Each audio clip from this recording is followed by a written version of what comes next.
quelques mots, et puis Madame Vigée complétera sur le volet technique et plus précis.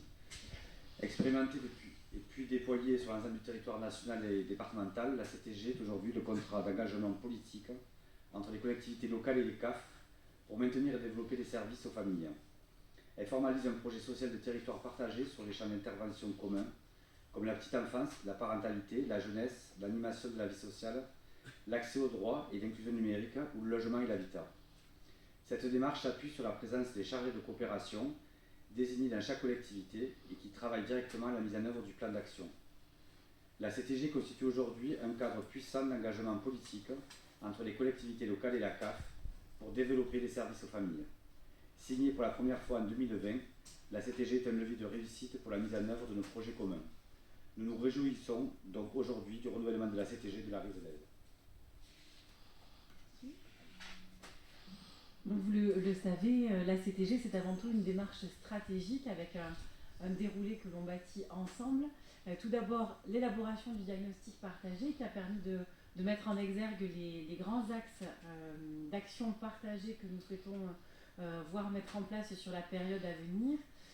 C'est la définition en fonction de ce diagnostic d'un projet de plan d'action qui programme et qui priorise les actions sur les territoires et puis c'est aussi l'occasion de retracer ensemble les ressources mobilisables sur le territoire, tous les leviers de financement, tous les partenaires que l'on peut, dont on peut activer l'action pour travailler ensemble et mener à bien des projets.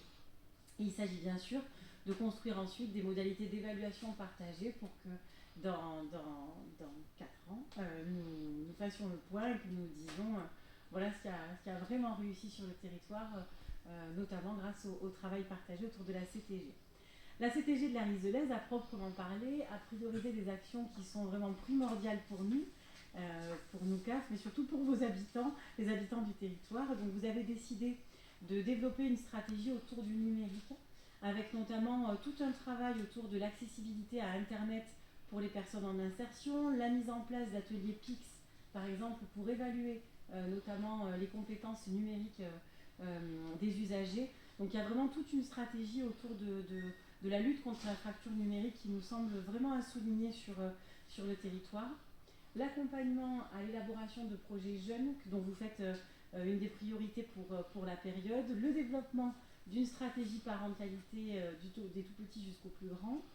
Et puis vous faites un focus que je trouve particulièrement intéressant et important, qui est le développement de l'accueil d'enfants à besoins spécifiques, en faisant en sorte que les structures de votre territoire ouvrent véritablement leurs portes avec un service adapté aux enfants qui ont des besoins spécifiques et qui sont accueillis en milieu ordinaire, et qui est une vraie force pour les équipements et puis pour tous les enfants fréquentant les équipements en milieu ordinaire. Et puis vous avez aussi fait le choix de valoriser la passerelle petite enfance pour permettre aussi que le passage de la toute petite enfance à la petite enfance puis à l'enfance soit un vrai circuit, un chemin pour l'enfant et pas des moments de saut dans le vide en fait à chaque étape. Et ça c'est vraiment quelque chose qui nous tient à cœur. Donc vraiment ce document il est riche, il est très fort aussi en matière d'inclusion, d'accessibilité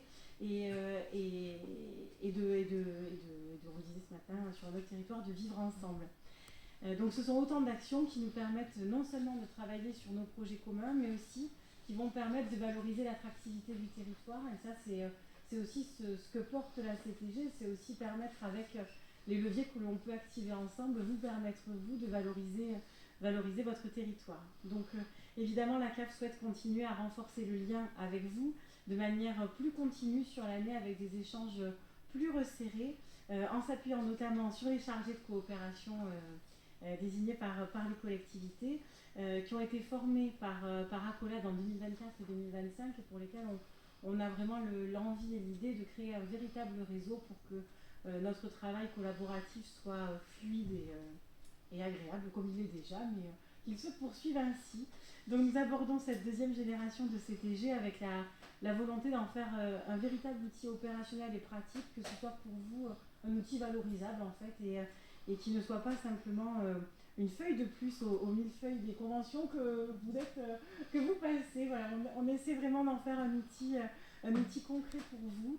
Et puis nous nous attacherons à mener ce travail en réseau dans les mois à venir au service de votre territoire et de la collectivité. Voilà.